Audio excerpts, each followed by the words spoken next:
இப்போது நீங்கள் கேட்கவிருப்பது ஜூனியர் விகடனில் வெளியாகும் பா. திருமாவேலனின் பெரியோர்களே தாய்மார்களே தொடரின் பகுதி 18. பெரியோர்களே தாய்மார்களே. 2 நண்பர்களால் இந்த தமிழ் மண்ணில் விதைக்கப்பட்டதுதான் சுதேசி விதை. ஒருவர் சுய அரசாட்சி வினாவிடை என்ற புத்தகத்தை எழுதிய ஜி. சுப்பிரமணிய ஐயர், இன்னொருவர் காங்கிரஸ் வினாவிடை என்ற புத்தகத்தை எழுதிய வீரராகவாச்சாரியார். இந்த புத்தகங்கள் தான் தமிழகத்தில் தேசிய சுதந்திர விழிப்புணர்ச்சியை ஏற்படுத்திய முதல் 2 புத்தகங்கள். அந்த காலத்தில் மிக பிரபலமான பத்திரிகை த மெட்ராஸ் மெயில். சென்னை உயர்நீதிமன்றத்தின் நீதிபதியாக முதல் சுதேசியாக முத்துசாமி ஐயரை நியமித்த போது அதனை கடுமையாக கிண்டல் செய்தது த மெட்ராஸ் மெயில். இதை பார்த்து ஆத்திரப்பட்டார்கள் அந்த 2 நண்பர்களும். சுதேசிகளுக்கு என ஒரு பத்திரிகை வேண்டாமா என்று யோசித்தார்கள். அப்போது சென்னை சட்டக்கல்லூரி மாணவர்களாக இருந்த 4 பேர் இவர்களது சிந்தனைக்கு உதவியாக இருக்க தொடங்கப்பட்டதுதான் இன்றைக்கு புகழ்பெற்று நிற்கும் தி ஹிந்து நாளிதழ்.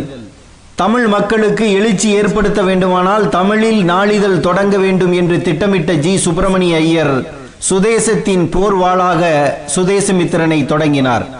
அதனால் தான் இந்திய தேசிய காங்கிரஸ் மகாசபை மும்பையில் தொடங்கப்பட்ட போது முதல் தீர்மானத்தை முன்மொழியும் பெருமை தமிழகத்தைச் சேர்ந்த ஜி. சுப்பிரமணிய ஐயருக்கு கிடைத்தது.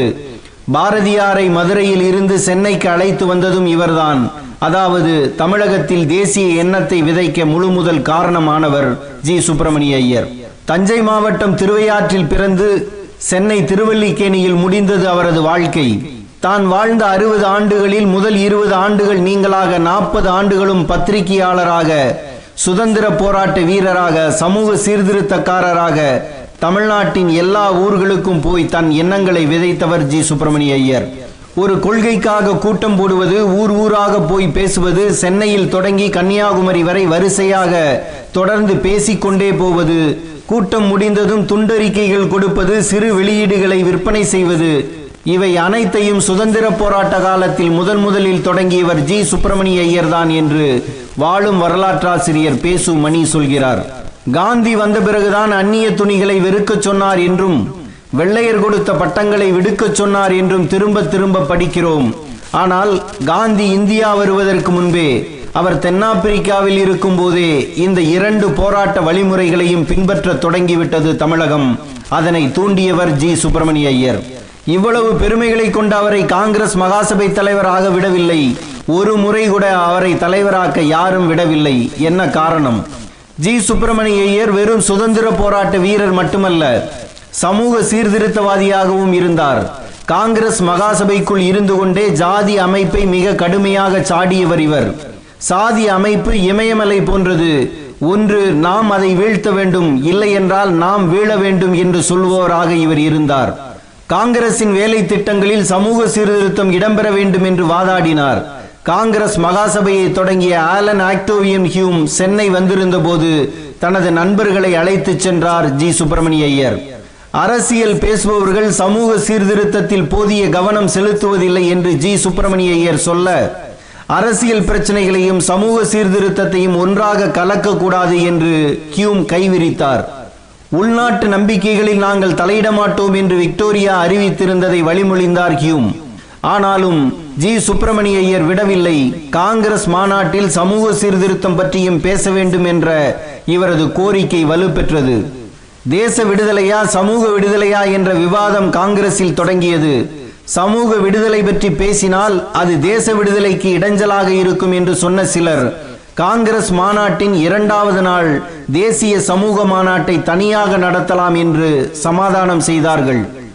முதலாக 1887ஆம் ஆண்டு நடந்த சென்னை காங்கிரஸ் மாநாட்டின் மறுநாள் தேசிய சமூக மாநாடும் நடந்தது. சுமார் 8 ஆண்டுகள் நடைபெற்ற அனைத்து காங்கிரஸ் மாநாடுகளிலும் மறுநாள் சமூக மாநாடும் நடக்க காரணமாக இருந்தார் ஜி. சுப்பிரமணிய ஐயர். 1895இல் பூனாவில் காங்கிரஸ் மாநாடு நடந்தபோது அந்த மாநாட்டை முன்னின்று நடத்திய பாலகங்காதர திலகர் சமூக மாநாடு தேவையில்லை என்று எதிர்த்தார். இதை கடுமையாக கண்டித்து தி இந்து நாளிதழில் ஜி. சுப்பிரமணிய ஐயர் எழுதினார். ஆனால் அன்று திலகர் குரலே எடுபட்டது. அன்று முதல் சமூக பிரச்சனைகளை பற்றி பேசுவதில் காங்கிரஸ் மௌனம் காத்தது. அன்று சுப்பிரமணிய ஐயரின் ஆலோசனைப்படி காங்கிரஸ் சென்றிருக்குமானால் அது நாட்டு விடுதலை இயக்கமாக மட்டுமல்ல, சமூக விடுதலை இயக்கமாகவும் ஆகி அதிகாரம் கிடைக்கும் காலத்தில் அந்த லட்சியங்களை அமல்படுத்தும் கொள்கை உள்ள கட்சியாகவும் மாறியிருக்க முடியும். சாதி ஒழிப்பு, விதவை மறுமணம், குழந்தை மன ஒழிப்பு, தேவதாசி நடன ஒழிப்பு, திருமண வயதை உயர்த்துதல், பட்டியலின மக்கள் முன்னேற்றம் என அனைத்து சமூக சீர்திருத்த வழிமுறைகளை பற்றியும் ஜி சுப்பிரமணிய ஐயர் தொடர்ந்து எழுதினார், பேசினார். அந்த காலத்தில் பெண்ணின் திருமண வயது 10, முதியவர்களுக்கும் நோயாளிகளுக்கும் ஆணும் ஆண் உறுப்பும் அறியா பிஞ்சு பிள்ளைகளை திருமணம் செய்து வைத்து முதலிரவு முடிவதற்கு முன்பாகவே கணவனை இழந்து விதவையாக்கப்பட்டு சிறுமிகள் சிதைக்கப்பட்டார்கள். கணவராக தாலி கட்டியவன் இறந்து போனான் என்பதையே உணராமல் சிரித்து பேசிய சிறுமி மனைவிகள் உண்டு. 1891 ஆண்டில் பெண்ணின் திருமண வயதை 10 இருந்து 12 ஆக்க ஆங்கிலேய அரசு சட்டம் போட்டபோது அதை கடுமையாக எதிர்த்தவர்களில் காங்கிரஸ் தேசியவாதிகளும் இருந்தார்கள். வயதான கனமான ஆண்கள் உடலுறவு என்ற பெயரால் பலாத்காரம் செய்ததில் பலம் தாங்க முடியாமல் இடுப்பு எலும்பு ஒடிந்து போன சிறுமிகளின் தொகை கூடிக்கொண்டே போன கொடுமையை பார்த்து வேதனைப்பட்டுத்தான் திருமண வயதை கூட்டினார்கள். வெள்ளையர்கள் கொண்டு வந்த இந்த சட்டத்துக்கு ஆதரவாக ஆச்சாரமான திருவல்லிக்கேணி தெருக்களில் இருந்து ஒரு குரல் கேட்டது. அதுதான் ஜி சுப்பிரமணிய ஐயரின் குரல். பெண்ணின் திருமண வயதை 10 இருந்து 12 ஆக்கக்கூடாது என்று பாலகங்காதர திலகர் போன்றவர்கள் சொன்னபோது 14 வயது ஆக்க வேண்டும் என்றார் ஜி சுப்பிரமணிய ஐயர். இப்படிப்பட்டவரை எப்படி காங்கிரஸ் தலைவராக ஆக்குவார்கள்? சொல்லுதல் யாருக்கும் எளிய, அறியவாம் சொல்லிய வண்ணம் செயல் என்கின்றது வள்ளுவம். ஜி சுப்பிரமணிய ஐயர் சொன்னவர் மட்டுமல்ல, செய்தவர். அவரது மகள் சிவப்பிரியை மிகச்சிறிய வயதில் கணவரை இழந்தார்.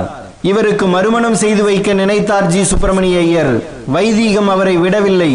திருவல்லிக்கேணியில் நடத்தினால் தானே தடுப்பார்கள் என்று நினைத்தவர் மணமக்களை மும்பைக்கு அழைத்து சென்றார். காங்கிரஸ் மகாசபையின் 5வது மாநாடு 1889 மும்பையில் நடந்தது.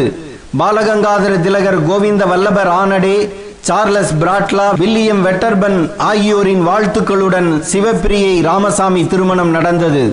சென்னை மத்திய புகைவண்டி நிலையத்தில் வந்திறங்கிய மணமக்கள் திருவல்லிக்கேணி வரை ஊர்வலமாக அழைத்து செல்லப்பட்டார்கள். அன்று ஆந்திர பிரகாசிகா இதழ் தனது அலுவலக வாசலில் மணமக்கள் வாழ்க என்று எழுதி வைத்து